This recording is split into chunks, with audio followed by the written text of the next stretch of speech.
Hello and welcome to my channel. Rhino here. Today we're looking at another Matt Powell video. I know it's only been 2 months since I looked at his channel, and I normally give y'all a longer break from him than that, but since my last video covering him, he made a 40-minute video called A Christian Response to Evolution.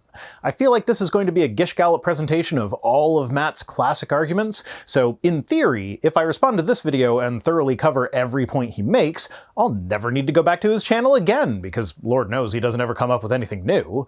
I mean, I'm still going to go back to him every now and again because he's both hilarious and evil, so I get to loosen my reins and not try so hard to take the high road with him.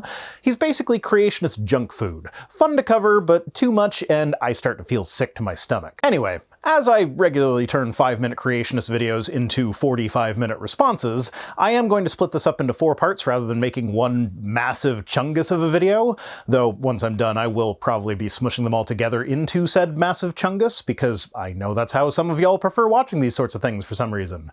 Also, I'll be doing alternate weeks so that it isn't too much junk food in one go, so let's see what his first barrage of arguments are.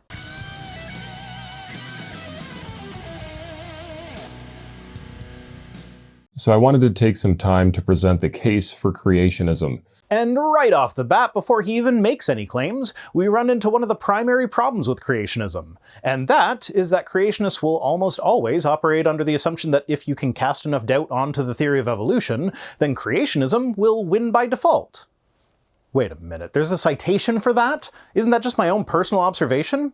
Well, yes indeed, there is a citation for that. While looking for the timeline of when life moved onto land for use later on in the video, I stumbled upon this peer-reviewed paper that is just delightfully pissy. It is literally a paper published in the peer-reviewed journal Evolution, Education, and Outreach, which is a lengthy response to an idiot they saw in an online comments section one time. That sounds like the kind of over-the-top thing that I'd do, and I love it.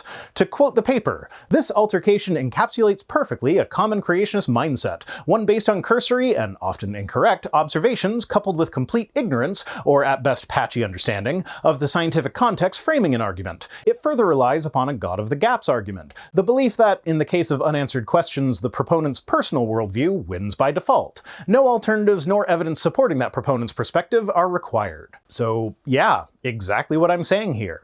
Anyway, regarding Matt, I haven't seen the whole thing yet, but I would be willing to bet that this false dichotomy will be the basis for his entire video. If evolution is wrong, then the truth must not just be creationism, but my specific version of creationism. But that's not actually how this works. If, by some miracle, you actually manage to disprove the foundation of modern biology, then your work has just begun. You must now develop a testable model to replace it, and that model must be put to the test before it will become the accepted model. But every creationist argument I've ever seen just sort of assumes that creationism will be the default if only we can get rid of that pesky evolution. But it's just not. And that even includes a video by Eric Hovind that I've already responded to, which claimed to provide a scientific alternative to evolution. That whole video was just him doing the normal creationist thing, where he tries to cast as much doubt as he can on evolution with the assumption that creation is the default fallback position. Now, in his defense, it did end with him saying that the actual scientific replacement would be discussed in part 2, which is of course only available to people to give him money on his website. Since I am unwilling to do that, I will sadly never know what his scientific alternative to evolution is. Well, I guess I'd probably find out about it eventually if it actually were scientific, so yeah, I'm never gonna know. Back to Matt! A lot of people think creationism is a complete myth and a fraud, but I'm here to tell you that if you actually do the research, you'll come to find that creationism is based on scientific fact. Trust me, it's scientific. We just can't actually present any science that supports it, instead relying entirely on feeble attempts to prove other scientific things wrong. Sure, Matt. Yeah, and so we'll just go ahead and get into this seminar here. We've got the case for creation. Oh yeah, I forgot he's calling them seminars now. Oh, the lengths he goes to try and sound authoritative.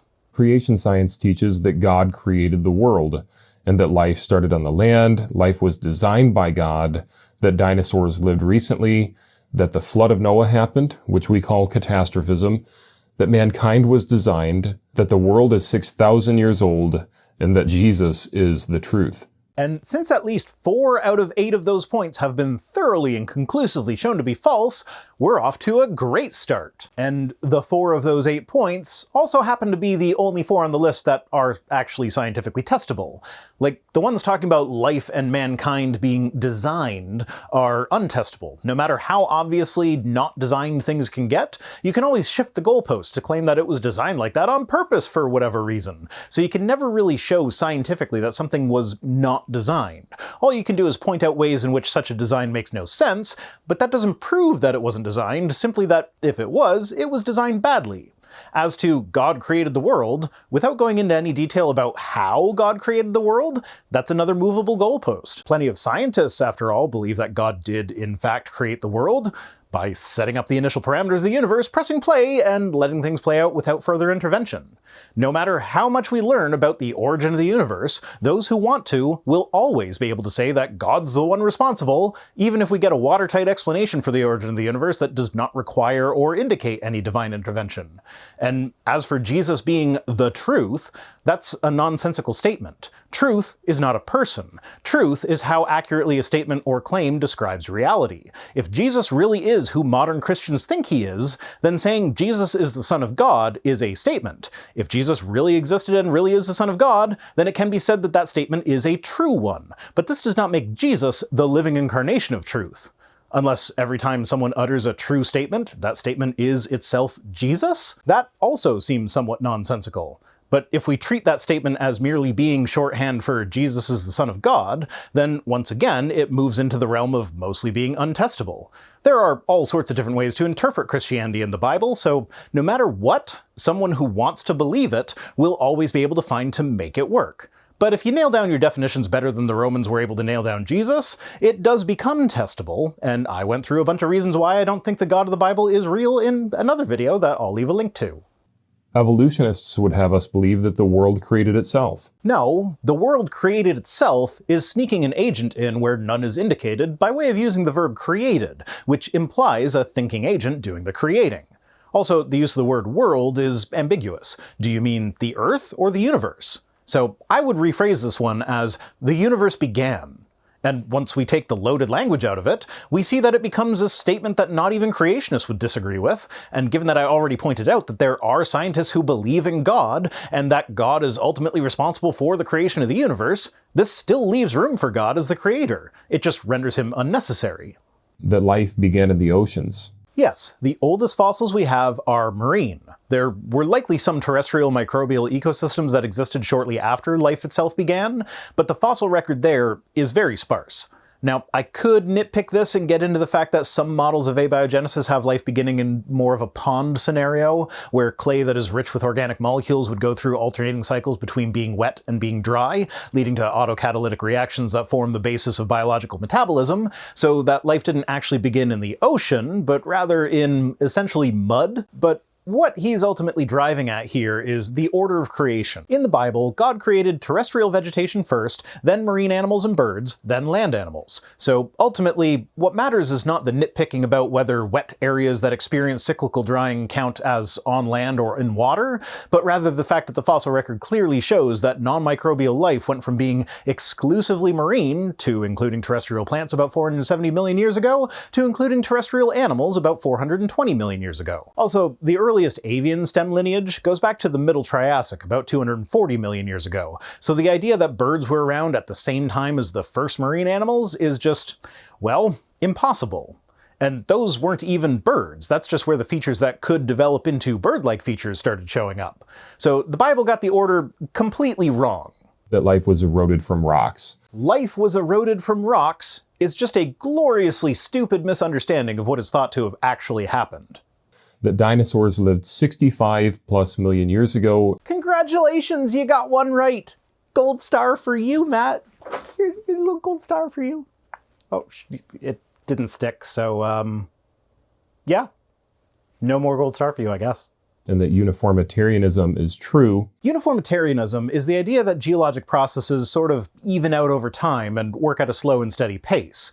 And this view actually does include catastrophes. The idea is that one single hurricane probably doesn't have that big of a geologic impact, but if an area is hit by hurricanes fairly regularly over a long enough period of time, then that will have a geologic impact. This was the predominant view of the late 19th and early 20th century, but around the 1980s it started falling out of favor for what could be dubbed catastrophic uniformitarianism, which, to quote Roy Lemon, the guy who literally wrote the book on it, can be summed up by the phrase, "The history of any one part of the Earth, like the life of a soldier, consists of long periods of boredom and short periods of terror." So this is essentially the view that uniformitarianism is the norm, but there are some catastrophic events that have a significant impact on the geologic record in very short periods of time, like the Missoula floods that I talked about last week. But the best part about this is that the view of catastrophism that was accepted by geologists in the past was still incompatible with modern young Earth creationism. The view was that the Earth went through cycles where there would be ongoing and cumulative processes that happen slowly, much like uniformitarianism, but then those processes would be periodically interrupted by large-scale, worldwide, violent changes that served as a sort of reset before the slow cumulative processes would begin again.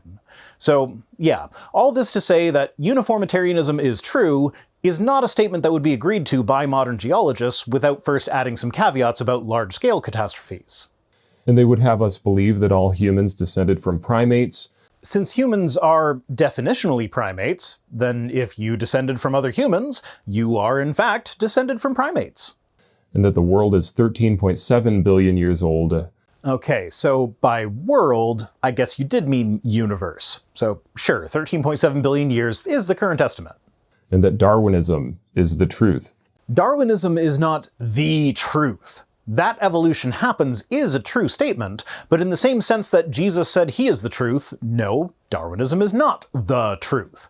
Also, Darwinism is not just a catch-all for all aspects of evolution. Darwin didn't even know what DNA was, so the fact that molecular biology plays a huge role in our modern understanding of evolution takes it well outside the purview of what could be called Darwinism.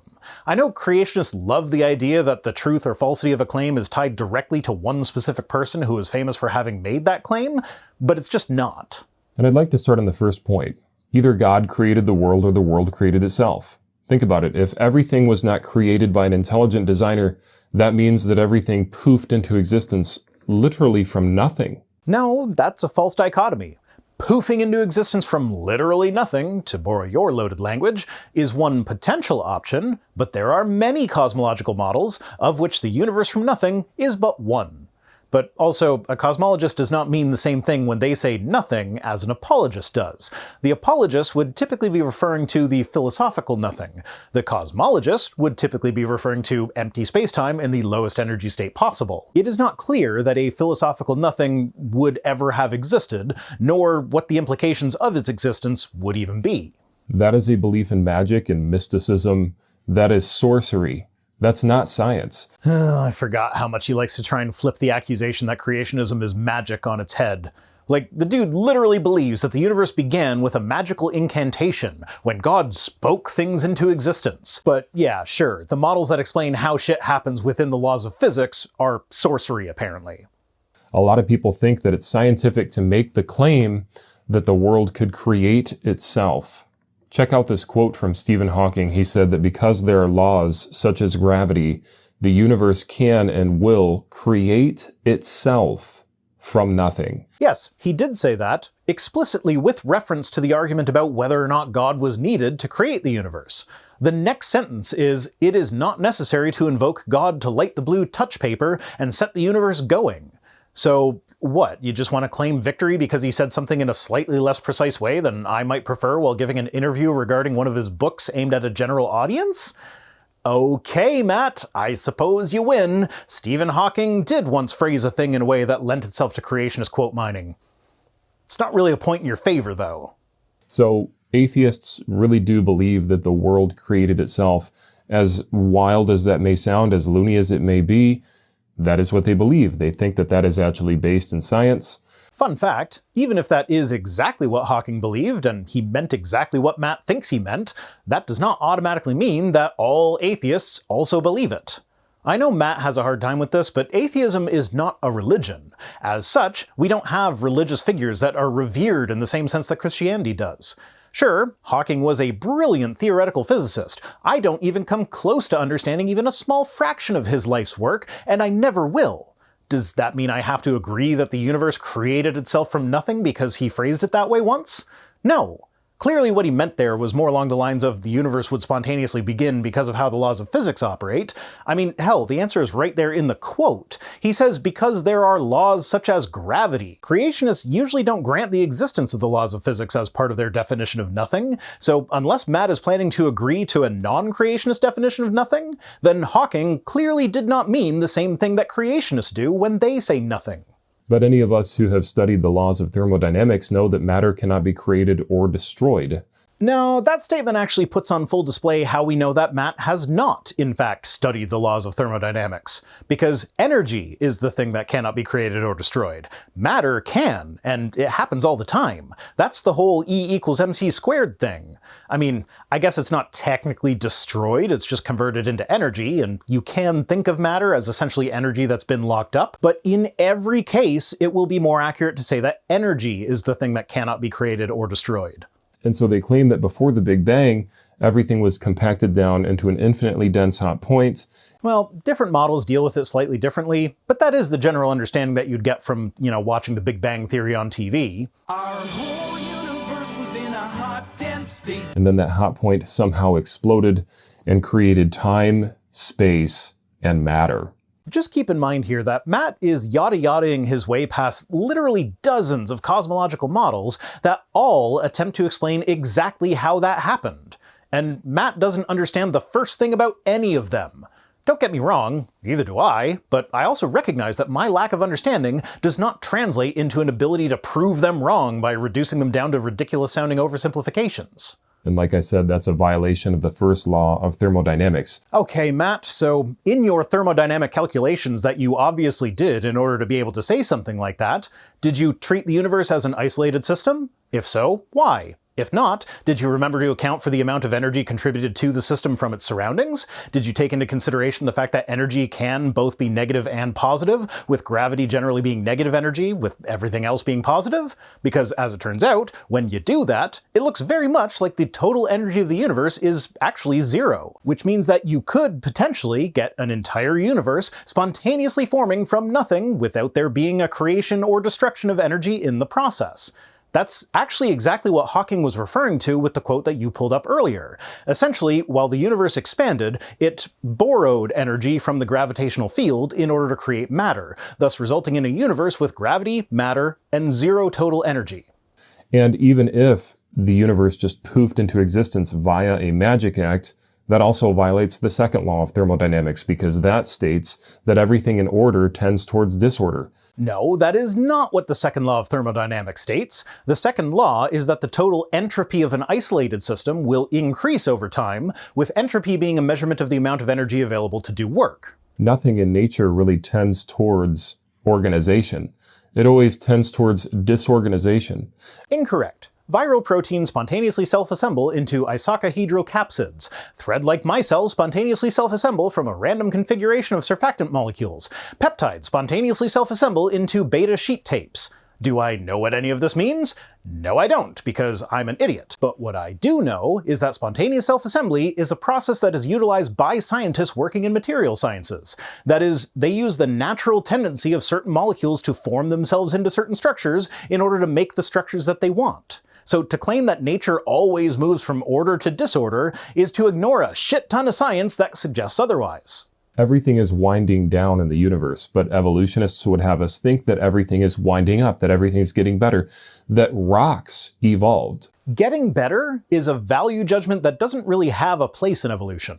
Sure, an organism that got better at surviving in its environment will be selected for over one that did not, but better in this sense is completely relative and arbitrary. There is no absolute standard of best possible organism that evolution is driving toward, it just works with whatever is good enough to get by from moment to moment. As to evolving from rocks, that is a misunderstanding that is at such a basic level that it wouldn't even be worth addressing if it weren't so common among creationists.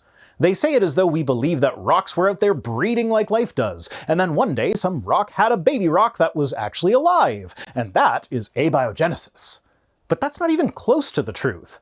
Basically, there are some components that are essential for life that are contained within rocks. Things like phosphorus, for instance. Some of these would still have been necessary for even the most basic life that would have been the first to develop on the Earth. So naturally, since some of the requirements for life can be found in rocks, the erosion of those rocks into an aqueous solution where their minerals are now free to react with other chemical compounds that are present is entirely plausible. So if that's what you mean when you say that evolutionists believe that we evolved from rocks, then by that logic, we are still made of rocks because these same minerals are still a necessary part of our biological functioning. They don't just believe that life evolved, they believe that rocks evolved, that you had smaller rocks that somehow morphed into larger rocks. And I'll bet you guys thought I was being hyperbolic when I was describing what creationists mean when they say we believe that we evolved from rocks. Well, I guess that's as good a clip as any to add to the Matt Powell being an idiot montage. But in space, wouldn't it be a different scenario based on the fact that, the space and the air in the space is much different than the air we have here? They believe that rocks evolved, that you had smaller rocks that somehow morphed into larger rocks. That out of his mouth go burning lamps and sparks of fire leap out. The dinosaurs they discovered have, the dragons they've discovered have chambers in the back of their head. It's where they can breathe fire. But that's just a couple things. I mean, if it's about survival of the fittest and we evolved from African Americans into other Americans, what about the African Americans that are still alive today? well, I don't see anything wrong with quote mining. I believe if we study history, the Confederates were able to shoot pterodactyls. T-Rex, they had short, stubby arms. And apparently now the chicken's able to do a handstand with those arms. Think about this. We have more in common genetically in certain areas with a gorilla than with an ape. Yet they say genetically we evolved from apes. We can tell based on genetics. Honestly, John, I don't know a ton of technical terms. I'm very simple when it comes to science. I just enjoy simple science. No joke. You can look it up. No, you won't. You'll find articles talking about how the minerals contained within rocks were a necessary part of the equation. Nothing about rocks evolving into bigger rocks that eventually came to life. Now, don't get me wrong, there are processes by which rocks can grow. I mean, haven't we all grown crystals in those little science kits at one point or another? And that is functionally how salts are deposited. Hell, I even found a huge list of articles provided by a creationist on Reddit that supposedly proves that evolutionists believe we came from rocks. And every single one of those articles describes basically what I've already said here. There are a few that don't even get into minerals or rocks at all and seem to have been included as list padding, but the ones that actually do talk about it don't mention rocks evolving into bigger rocks being part of the equation. The best part of this post by far, though, is the last sentence. Read these sources and find out that every time you drive a car or go to the beach or live inside of a building, you are desecrating your ancestors. I'm so sorry. I'm so very, very sorry, ancestors. Alas, poor York. I knew him, Horatio. They think that all of this energy was compacted down and exploded and created larger pieces of rocks from this little piece of dust. Okay, Matt, I know you follow Daddy Kent's school of 6 kinds of evolution, but shit like what you just said is exactly why that sort of misrepresentation should be avoided. I think what he was trying to say there is that the singularity expanded at the Big Bang, which caused the creation of light elements through nucleosynthesis, which took a few 100 million years to coalesce into gas clouds that had enough gravity to collapse into stars, which formed some of the heavier elements through stellar fusion, with nucleosynthesis as a result of supernovae being responsible for the formation of the elements heavier than iron, with planets forming as a result of the gravitational interaction and collision of material in protoplanetary disks, and then finally with the aforementioned erosion of minerals that would have been used for abiogenesis and eventually the evolution of multicellular organisms. But he's mangled it so badly that I can't be sure that that's what he's actually going for. But yeah, that is a very basic oversimplification of the current scientific understanding of how the universe went from Big Bang to what we see today. Obviously, there is a lot that I left out, as you can't exactly give a comprehensive summary of 13 billion years of the history of the universe in just a few seconds, but I feel like I did at least a little better than Matt did. It's much easier to just simply say that God created the world and that the world did not create itself. This may come as a surprise to you, Matt, but being simpler to say does not make something correct. Like, It is way easier to say that the tangle fairy makes my charging cables tangle in the drawer than to point out that every time I open and close the drawer, the cables are slightly agitated and the probability of spontaneous knot formation increases with agitation and is governed by several properties of the cable from stiffness to length to confinement, etc., with several mathematical relationships between all these properties and the resultant knots having various Jones polynomials. So, since it's easier to simply say the tangle fairy tangled my cables, does that mean it's true? This is Matt not understanding how to apply Occam's razor. Occam's razor is often mistakenly said to be the simpler of two explanations is more likely to be the true explanation. This is not inaccurate per se, but it depends on what you mean by simpler. Matt is looking at a dumbed-down version of syntactic simplicity, which measures the number and conciseness of an idea's basic principles. But ontological simplicity looks at the number and kinds of entities postulated by an idea. So for my tangle fairy example, it wins syntactic simplicity because it is quite concise and there is only one basic principle: a fairy tangles your chords. But ontologically, it has a greater number of kinds of entities. The more complex mathematical modeling includes the existence of the laws of physics and a force that does the agitating of the chords. The fairy model also includes the existence of the laws of physics because they govern how the chords behave in your drawer regardless of how they got tangled, but it also proposes the existence of the fairy, an additional entity that is not required by the mathematical model. So ontologically, the more syntactically complex model is actually the simpler one. The same thing goes for saying God did it as an explanation. All the scientific observations still apply, but now you're adding the universe-starting fairy into the mix without apparent justification other than to improve syntactic simplicity. And what's worse, when you actually dig into what God did it even means, in Matt's case as a young Earth creationist, he is now stuck with having to explain how God did it in a way that provides us with observations that lead to conclusions that are incompatible with his beliefs about how God did it. And if I was to say that nothing caused an explosion to happen in this room that I'm filming in, nobody would believe that. Right, but first and foremost, the kind of nothing that you're describing cannot be present in the room that you're filming in, by definition. So if you define it in a way that makes it impossible, yes, it's impossible. But also, we're talking about a situation where the laws of physics, as we intuitively understand them, would not work the same. Quantum forces would have been dominant at the beginning of the universe, and quantum shit is weird and unintuitive as fuck. So, is there a segment of your room where there is enough of an absence of matter and enough of a concentration of energy that it would actually be analogous to the situation that led to the Big Bang? I'm guessing no, making your analogy completely meaningless. But yet we're supposed to believe that nothing caused the explosion at the beginning of time, space, and nature's origins? No, the laws of physics did that.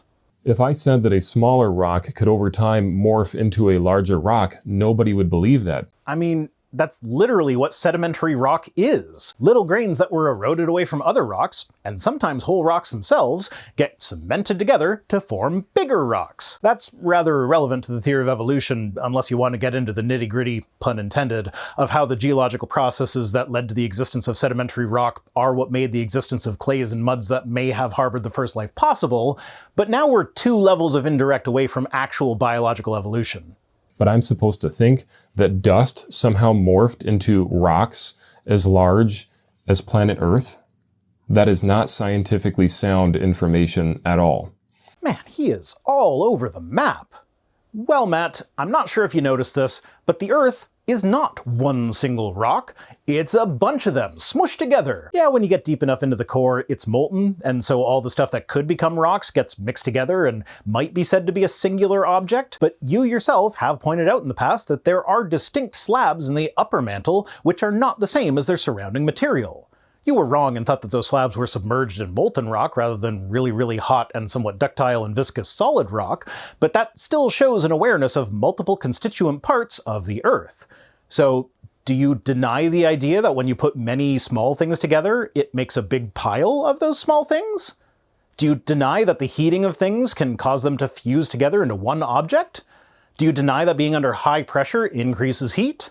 These are all incredibly basic things that you should have learned before high school. Help, I have a kindergartner in my house who can tell you that when you put a lot of little things in one place, it makes a pile that is bigger than any one of the little things. This is the level of denial that Matt is at here. He doesn't believe in accumulation. How the fuck can there be 30 centimeters of snow when each snowflake is so damn tiny? That's impossible! I guess Canada doesn't exist? And what about snowballs?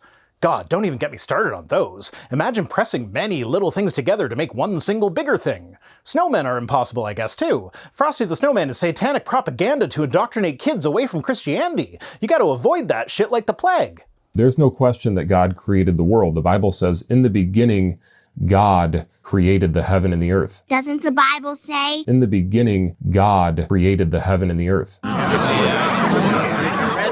The Bible says a lot of things. Shove her! Even NASA said this: although the Big Bang Theory is widely accepted, it will probably never be proved, consequentially leaving a number of tough and unanswered questions. The reason he's quoting NASA as having said that, as though an administrative organization made up of thousands of employees at any given time could be quoted the same way as a specific person could, is because that quote can only be found on an anonymously authored Q&A post from 1997 that is only available through the Wayback Machine today. This is likely written by a PR agent rather than a scientist, and as such should not be considered to be NASA's official stance. But also, the concept of proof is different in science than it is in colloquial speech. To quote theoretical astrophysicist Ethan Siegel, science, remember, is not mathematics. You cannot formally prove that something is a certain way. What you can do is establish that one particular set of ideas is valid, consistent with everything observed and measured within the universe, and show how that stands in contrast to other competing ideas that fail to agree with the observations and measurements that have been taken. The Big Bang is consistent with everything observed and measured within the universe, and is by far the best explanation put forward thus far. And it's not like it was proposed in 1927 and then just universally accepted by scientists. Einstein himself initially hated the proposition. But as time went on, more and more actual observations lined up with the predictions made by the Big Bang model, causing the consensus to grow and Einstein to come around to accepting it. So yeah, if you want to be pedantic, we have not proven the Big Bang. We have just confirmed that the model accurately predicted many aspects of how the universe operates that we have since observed, the most recent of which being the direct observation of gravitational waves in 2015. Granite rock is incredible. We cannot create it. With all of our highest tech instruments, we can create diamonds, but we can't create granite. Whether or not that is true, it is completely irrelevant. Our current level of technological achievement has nothing to do with whether or not evolution is true, which, I'll remind you, is supposed to be the topic of this video. It's called A Christian Response to Evolution, but so far he's only barely hinted at abiogenesis and spent the rest of his time complaining about astrophysics. Neither of those two things are evolution, except in the most vague, they are things that changed over time sense, and creationists would do well to stop equating those things with evolution to avoid the confusion that Matt has been putting on full display for this whole video. So I'm supposed to believe that a rock that cannot be created by man on purpose somehow created itself by accident. Loaded language aside, yes. Just because we can't do something that nature can, does not mean that it can't happen without a god. There are many things that nature can do that we can't, like the sustained fusion reaction that's happening within the sun. Even if we did figure out sustained fusion here on Earth, we don't have equipment on a scale that would be capable of replicating the process in the sun, yet it still happens regardless. Also, if this were a reliable metric, then the things that nature is capable of without God's intervention was once a much larger category than it is today, as much of our scientific understanding has happened in the last couple centuries. It's ridiculous. We believe in the creation model that life started on the land, but they will say that life began in the water or in the oceans. Water, yes. Oceans, not necessarily. Could have been pools or ponds that were subject to periodic drying out, with wet-dry cycling leading to a concentration of molecules that were necessary for life. And in this Inside Science article, they say the first hefty organic molecules may have formed within tiny droplets. So what they're trying to say is that the first molecules that eventually formed into life were coming together inside of water. So follow this with me. They say that pretty much all of these guys agree that in some way, the creation of life involved water. And there is Matt being dishonest. Though, in this case, I don't know why he would use dishonesty, so this might just be his incompetence on full display. But you'd think from the way that he said that this is the body of the Inside Science article that he was showing, but he has, without indicating that he has done this, pivoted to a different article from Illinois Science called Did Life Begin in the Oceans? Like I said, I'm not sure why he would make this pivot. Water was almost certainly a part of the process of abiogenesis in one way or another, but he should at least indicate when he's switching between articles. But if you were to type in on the internet, how does DNA get destroyed? The very first thing that pops up is this. It says DNA is vulnerable. It breaks down in sunlight and in water. Yeah, and of course we all know that the very first thing that pops up on Google is always the most accurate answer. Come on, man, it is notorious for taking things out of context. In this case, that's from an article in The Guardian that's explaining how it is that we found DNA that survived in fossils for 70,000 years. Also, nobody thinks that DNA was the first molecule to form in the origin of life. The first genetic molecule is generally thought to have been either RNA-like polymers or protein, but depending on what we mean when we say first, the first molecule related to life could have been a number of things. A phospholipid bilayer, simple organic molecules like methane, a more complex organic molecule like an amino acid, or something else. It's hard to draw the line, because the line where prebiotic chemistry ends and biology begins is a fuzzy one, and also we don't know exactly what order these molecules were incorporated into what would ultimately become the first life, so saying which one was first is more than a little bit tricky. My point is that nobody thinks DNA formed as the first molecule involved with abiogenesis, so by the time DNA came around, the mechanisms that prevent it from breaking down would have already been in place. I mean, Matt, you are made up of about 70% water. Does that mean that your DNA is constantly being destroyed? Or is water just a part of the chemical processes that your body relies on, mostly acting as a solvent for transporting molecules? They would have us believe that the RNA world where life came from non-life was in a soup, in water. Well, water destroys biology. You cursed rat! Look what you've done! I'm melting! Oh, what a world! What a world! Water destroys biology, he says, while being a pile of biology that is mostly made of water. Wait, should I avoid pointing out that a bunch of little cells make up his body, given his incredulity at the idea of a bunch of small things making up a bigger thing? No, I shouldn't. If I avoided talking about every topic that confused the fuck out of Matt, I'd never be able to talk about anything ever again. My family might like that. It destroys organic molecules. Okay. First off, did you really need a cut between it destroys and organic molecules?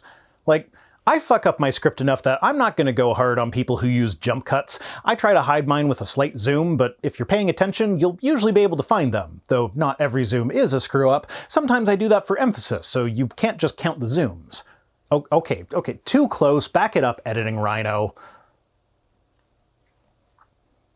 Okay, that's better. Jeez, that guy's touchy. Well, maybe I'd be more chill if you got your act together and stopped fucking up every other line. Yeah, okay, that's fair. I do screw up a lot. Anyway, he's now moved on from it destroys DNA to saying it destroys organic molecules. And that's just not true. It actually facilitates the formation of organic molecules. In one experiment, researchers found that dissolved air in ultra-purified water would form an organic membrane as the water flowed through micro-orifices. And this wasn't even research related to the origin of life. They were studying microfluid mechanics to find potential industrial applications. Water literally facilitates the formation of organic molecules, so to say that it destroys them as though that were a true statement in every context is just laughable. And also, once again, he's sitting there, relying on the action of organic molecules in his body, while also being made up mostly of water. So the fact that he exists is itself proof that he is wrong. It's not often that a creationist will say something so idiotic that their own existence directly proves them wrong, but hey, it's Matt Powell. So to assert that life began in the water or in the oceans when it was raining for 2 million years is ludicrous. That's false. And just to address the raining for 2 million years thing, that was a period of time in the Triassic when global warming caused by about 5 million years of unusually high volcanic activity led to an increased rainfall over the interior of the supercontinent Pangaea. It was not constant rain for 2 million years straight, just more rain than was normal. The interior of Pangaea throughout the Triassic was almost entirely an arid and dry environment, so when geologists started finding things like flood and coal deposits, it stood out as an outlier. After the volcanoes calmed down, the carbon cycle stabilized and Pangaea went back to being mostly arid until it began breaking up at the end of the Triassic. Matt will always present it as though it was 2 million years of constant rainfall, usually with a comparison to the 40 days and 40 nights of rain in the biblical story. But as with everything Matt says, that is based on a gross misunderstanding of what it even is. Professing themselves to be wise, they became fools. And that is Matt taking the Bible out of context. I'll read it in the King James because Matt, for some reason, favors that outdated and archaic translation that was based on a Greek translation known to have many issues, but no matter. That is Romans 1:22. The next sentence, verse 23, is, "And changed the glory of the uncorruptible God into an image made like to corruptible man, and to birds, and four-footed beasts, and creeping things." So the professing themselves to be wise they became fools is not referring to the study of biology, but to the worshipping of idols. Now, I know Matt would claim that modern biology is an idol for atheists, but that ignores the biblical definition of what an idol is. In this case, an actual physical thing that is made in the image of either humans, birds, beasts, or creeping things, not a field of scientific research. When detectives do forensic work, they can actually look at somebody that died in fire versus water, and they can trace the DNA molecules of somebody that died in fire easier than it is for tracing them in a situation where somebody died in water. And so what that means is water scatters DNA faster than fire does. That's actually a harder comparison to make than you might think. DNA can still be found in about 60% of tested scenarios where temperatures of the fire got to 1,000 degrees Celsius, so yes, DNA can still be found after exposure to fire, but the experiment only had them exposed to that level of heat for about 10 minutes. Editing Rhino here. Scripting Rhino misread the study. They did not expose the samples to that level of heat for 10 minutes. They removed the samples as soon as the temperatures reached their target, and for the hottest test, the one where the temperatures reached 1,000 degrees Celsius, it took about 10 minutes to get there. So it is likely that prolonged exposure at that temperature would have yielded significantly worse results, though the paper does not address that. The main purpose of the paper was not to assess how long DNA samples could withstand various temperatures, but rather to demonstrate that usable samples could potentially be recovered from fires that surpassed 800 degrees Celsius, as that was the previous cutoff point at which it was assumed that there would be no more usable DNA. And they did accomplish that. Back to you, Recording Rhino. It would be reasonable to infer that the longer the exposure, the less DNA will be found. On the flip side, however, with water, it very much depends on the environmental conditions of the water. In an outdoor pond in the winter, for instance, complete DNA samples could still be recovered after 2 weeks of exposure, but it only lasted between 4 hours and 1 day in a pond and river environment in the summer. This general mix has led to a rule of thumb that you can expect to find usable DNA samples on a body that has been in the water for about a week, but you should still try even if it's been longer. But also, both of these studies were looking at samples on surfaces. The fire was looking at blood on various implements that could have been involved in a homicide, and the water was looking at DNA not belonging to the victim that might be found on their clothing. When it comes to the DNA of an actual body, fire destroys it much more thoroughly than water, leaving us looking in places like the interior of bones and teeth, where it would have been mostly well protected, whereas DNA in waterlogged bodies can be readily collectible from under the fingernails for at least a month. At any rate, this is a claim that could go either way depending on how you frame it, but it's also irrelevant, as it's referring to bodies after the biological functions that keep everything in homeostasis cease. When talking about abiogenesis, we're talking about the very development of those functions, so it ceases to be a meaningful comparison. The ones that didn't work didn't become a part of life. The ones that did. Not a problem. And so what that tells us is that this abiogenesis process of life coming from non-life in soup is more likely to happen in a grill at 1,000 degrees Celsius than in water. Nope, that is not what it tells us. Not even a little bit. I mean, hey, if we pretend that Matt's right, then that means we should start looking for life on Mercury. The Bible tells us that the Lord God formed man of the dust of the ground and breathed into his nostrils the breath of life, and man became a living soul. Earlier, Matt was aghast at the idea that little rocks could be piled up into a big pile of rocks. Now he's saying that God made man by piling up some dirt and giving it mouth-to-nose resuscitation? But yeah, small things adding up to become a big thing is the ridiculous thing to believe here. So life obviously began on the land. It didn't begin in the water. Oh, come on, Matt. Could you please at least get your own damn side right? You're ignoring the order of creation. In Genesis 1, the plants came first, then the sea creatures and birds, then the land animals, and last of all, man. Now, if you treat Genesis 1 and Genesis 2 as the separate creation myths that they are, Genesis 2 does indeed have God creating man first, but most creationists like to pretend that chapter 2 is expanding on the details of day 6 of chapter 1. So either Matt is disagreeing with most creationists and actually accepting the scholarly consensus on something, that would be unheard of for him, or he's got the order of creation wrong. Or what is actually more likely in my opinion, he is so incapable of seeing things from any perspective but his own that the creation of all the life before God created humans isn't actually seen as God creating life, he's merely setting the stage for the actual life that he will create in human beings. I mean, if we go with the order of creation in Genesis 1, the Bible still gets it wrong and has terrestrial plants created first, but my point is that if Matt wants to use the Bible to support life being on land before the sea, then he should use the verse where God created life on land before he does so in the sea, not the one that creationists explicitly claim comes after God created life in the sea. But if you were to type in, where did life come from? This is the origin story that they're given. It says that experiments suggest that organic molecules could have been synthesized in the atmosphere of early Earth and rained down into the oceans. And we've all seen at this point that Matt is incapable of moving past the first thing he sees when he Googles something, so we know he's not going to put any effort into actually understanding any of that. He's just going to see that it happened in water and go, ha! The first result of a different Google search told me that water destroys DNA, so it can't be water! That is ludicrous. That is false. That is not true. Well, that specific model might not be true, but the general idea almost certainly is, your personal incredulity notwithstanding. God created life. And even if you had all of the elements for life together in some sort of soup, the soup is just going to scatter the elements. It's not going to assemble them. Can you point to any research that actually says that? Do you even have a screenshot of the first result of a Google search to support that? Or are you just having to assume that based on your other lazy Google searches? And even if you had a single-celled organism that somehow magically was created out of this soupy mess, what's it going to eat? Soup, obviously. That's why universally all organisms on the planet just love soup. It's built into our biology because the first meal of the first organism ever was a bowl of soup. Okay, Matt's dumb enough that he might think I'm being serious here, so let me explicitly state that that was a statement meant to be so ridiculous that it was obviously a joke, but with a kernel of truth. The stuff in what you're calling soup is, as you said, the elements necessary for the formation of this cell. So it absorbs those elements from its environment in order to continue existing, just like single-celled organisms do today. There's no other biology around. Well, I mean, first off, it probably wasn't formed as one singular single-celled organism. It was probably a bunch of them formed at the same time, but let's just assume that there was only one of them.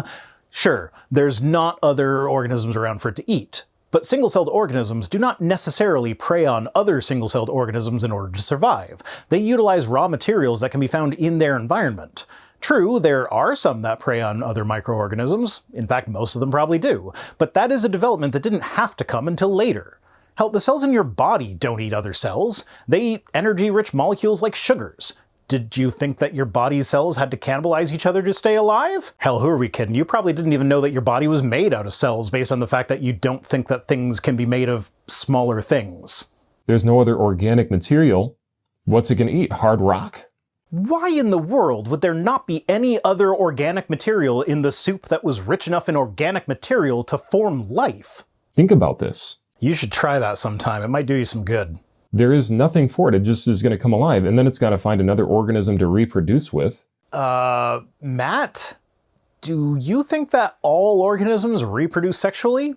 You know that cell division is a thing, right? Why would sexual reproduction be the first type of reproduction to evolve, especially since it's a bunch of autocatalytic reactions that would have led to the first life in the first place and not sex? The unanswered questions will remain unanswered by the evolutionist and atheist community on this matter because they're not actually looking at things with a scientific lens. They're looking at it with an emotional lens. There are certainly unanswered questions in origin of life research, but Matt has failed to bring any of those up at this point because he doesn't understand it well enough to even find a relevant unanswered question. And the dude literally said that life came from God making a dirt model and then blowing on it.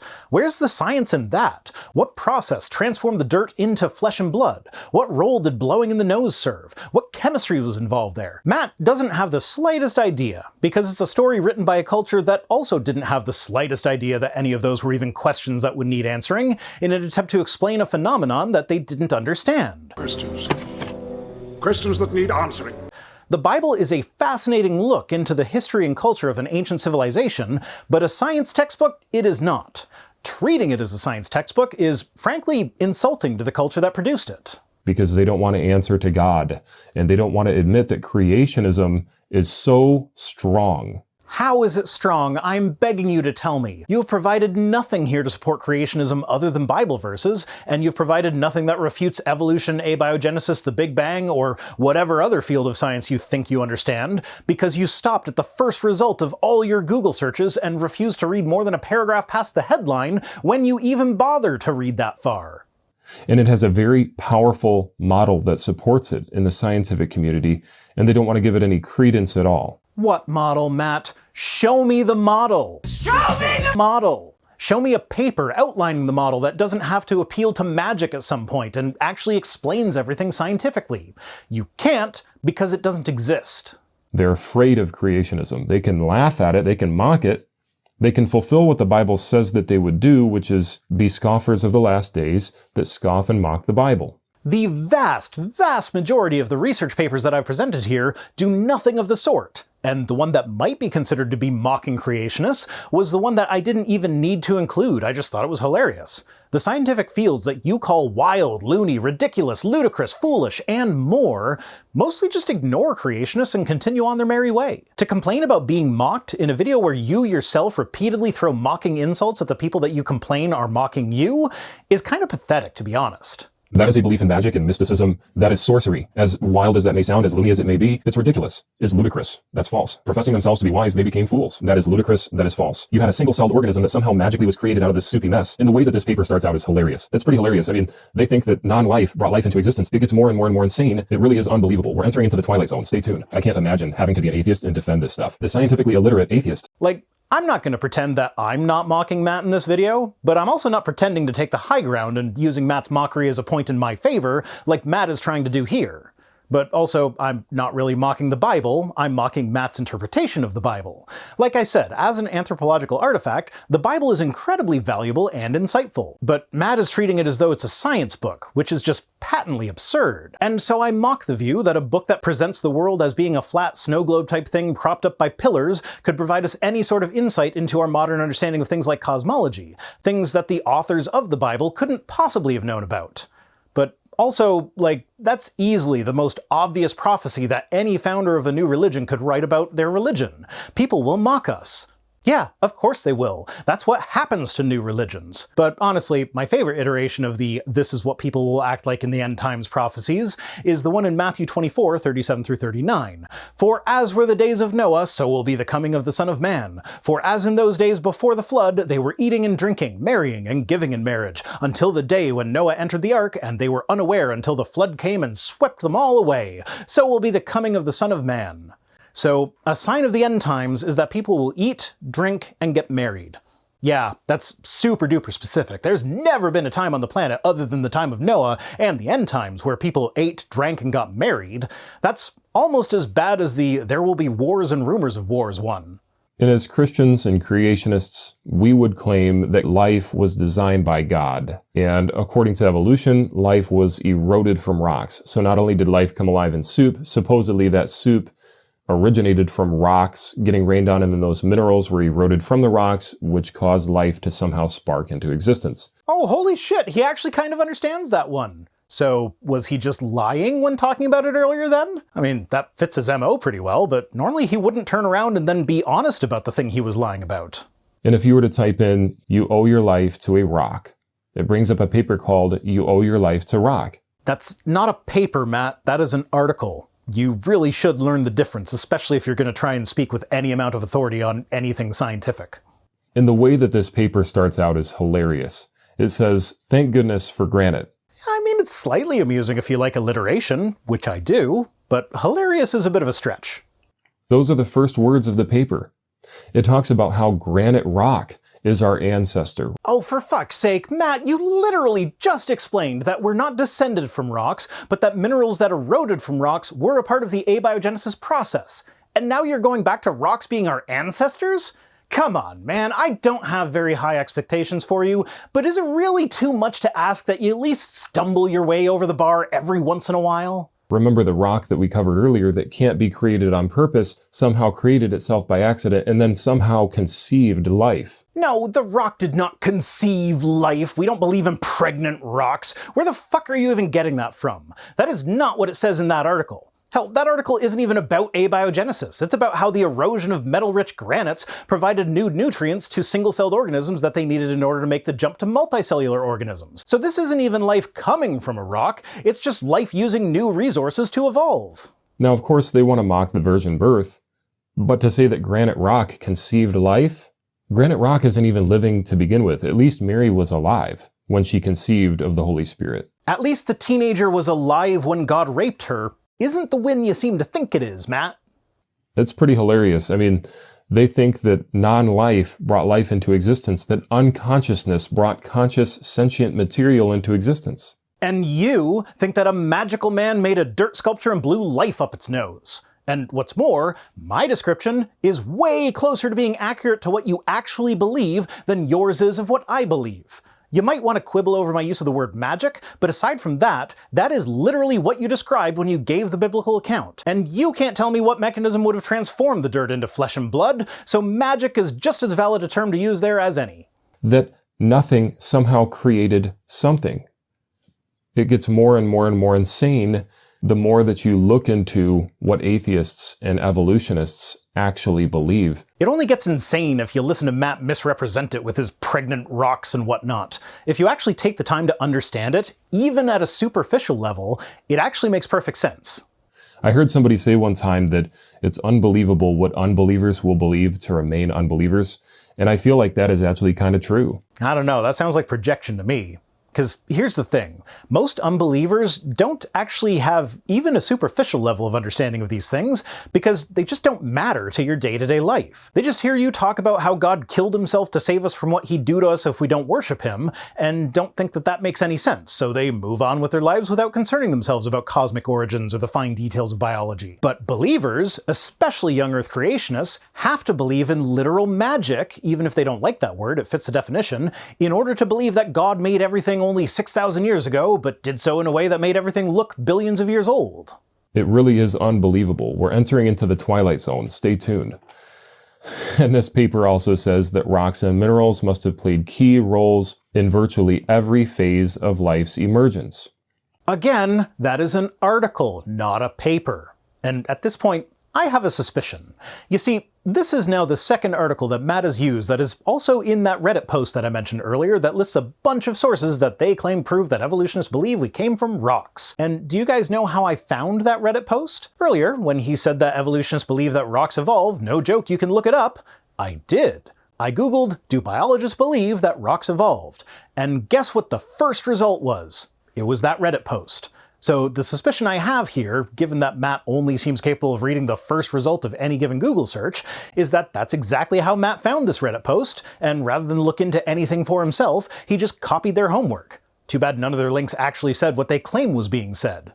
Check this out. It says, rare meteorite that fell on a UK driveway may contain ingredients for life. And so in this paper, you can see what they're insinuating. They're insinuating that life ultimately came from a rock. No, they're not insinuating anything. They're saying that the building blocks of life are capable of forming in outer space and can be delivered to Earth via meteor. This is important for two reasons. First, it's a potential delivery mechanism for some of the building blocks of life. And second, if the building blocks of life can form in the extremely hostile environment that is outer space, then it's conceivable, if not downright plausible, that they could also form on the more hospitable surface of the Earth. But sure, go ahead and say that we believe we evolved from meteors or some shit. That is what they believe, and that's hard to defend that position, that you came from a rock. I can't imagine having to be an atheist and defend this stuff. It is a hard position to defend. Good thing it's not what anyone actually believes. I can't imagine being a Christian and having to be this blatant of a liar in order to hold on to my beliefs. Like, seriously, Matt, you know you're lying. I know you know that. I've seen you dishonestly edit people. I've seen you call someone who explicitly said that she believes in God an atheist because she phrased things in a way that you thought would be useful in an attempt to mischaracterize what atheists believe. Even if everything you've said in this video is just because you're an idiot and not lying, you do lie a lot, and in ways where it is impossible for you to not know what you're doing. So if those are the kind of sleazy tactics you have to engage in to make your worldview even look remotely plausible, then what does that say about your worldview? And if you look at this paper, it says that the ingredients for life in space rocks that fell to the Earth, and it talks about how these rocks contained liquid water. And so again, they're trying to insinuate that life was created from water that eroded minerals out of rocks. And again, you flip-flop back to actually understanding that it's the eroded minerals interacting with the other compounds that is the key here. But I also noticed that for this article, again that's an article not a paper, you're ignoring the part where they found a mix of complex organic compounds such as hydrocarbons and amino acids. You said earlier that water destroys organic compounds. Water destroys biology. It destroys organic molecules. And yet you have an article on your screen right now that points out that these meteorites contained both liquid water and the organic compounds you said couldn't possibly form in the presence of water. This is why it's impossible for you to actually read your sources carefully. I'm not even asking you to go to the actual papers, just actually read the articles that you are using as sources. And read them slowly, looking up the big words as you go. You don't have to stay an idiot, Matt. You can get better. You just need to stop lying and actually put some effort into understanding these things. And to the scientifically illiterate atheist, he or she will just eat this right up. Oh my god, you're calling atheists scientifically illiterate when you literally had a source on your screen that blatantly contradicted your earlier scientific claim about organic compounds in water without even noticing? That's rich. They'll think it's just, oh, this is incredible. This is great knowledge. Again, yes. If you actually put the effort in to understand what the fuck you're reading, it is great knowledge. As Christians, we're supposed to be free thinkers, and we're supposed to be skeptical of demonstrated lies like these ones that we're looking at. Where in the Bible does it tell you to be a free-thinking skeptic? Atheists aren't the ones who say that you'll go to an eternal torture dungeon if you don't believe the same thing as me. That is not free thought, that is coerced compliance. That's it for this one. Today's comment of the day comes to us from Christopher Van Oster, who says, wait, when you said to smash that like button, there was a little colored animated border on the like button. What did you do to my app, Rhino? Or is this some embedded feature for creators to do that? Okay, so I'm gonna admit that my cringy intro to last week's video was actually an experiment on my part. I had been noticing that happen on other creators' videos, and I didn't know if that was a feature that was being rolled out that I just didn't have access to yet, or if it was an automatic thing. And I'm happy to report that it was an automatic thing. So don't forget to subscribe for more content that is actually kind of mediocre, if I'm honest, and don't forget to smash that like button. The best part about this is that I won't even know if that worked until after the video is public, so hopefully it worked, but it probably picked up me saying smash that like button in the comment part, so that will probably have been fucked up. Yay! Thanks for watching. I'll be back next Friday with more, but if you need to get your Rhino fix in before then, I live stream with Cirrus every Wednesday at 8:30 Eastern on my other channel, The Watering Hole. Thanks to Tim Robertson for being my Patreon and sponsorships manager, and special thanks as always to my patrons, who are these small rocks that evolved into the big rock that is my channel. If you'd like to conceive of all life, you can join us on Patreon for as little as $1 per week over at patreon.com/ViceRhino, or by supporting the channel in one of the other methods that can be found at links.vicerhino.com, which is also where you'll find links to my other projects. If for whatever reason you want to send me stuff, my P.O. Box address is in the description. See you next time! Good night, Grandmother Rock. I'm sorry that I built my house on the remains of my ancestors.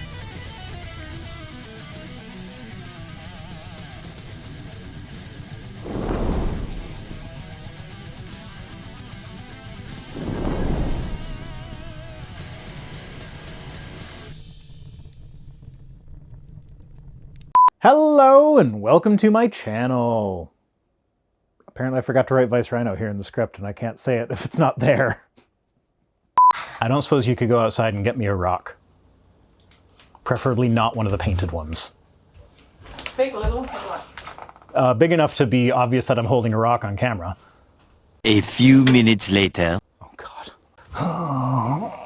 Thanks.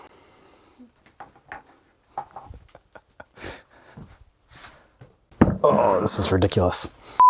Doggy! Are you coming to be in the outtakes? You want to be in the outtakes? Let me see. Hi, Doggo. It's been a long time since you've been in the outtakes. Or in the main video. You want to be in the main video? No, I can't. I can't write with you in my arm. Why are you, what? No. Did the rock smell good? Did you like Grandmother Rock?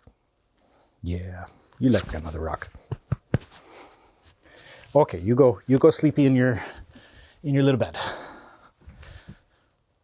No, you're all done. You're done being the star. I'm sorry.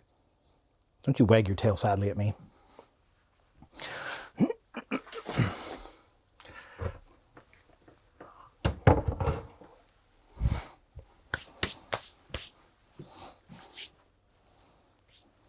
Do you want me to let you out?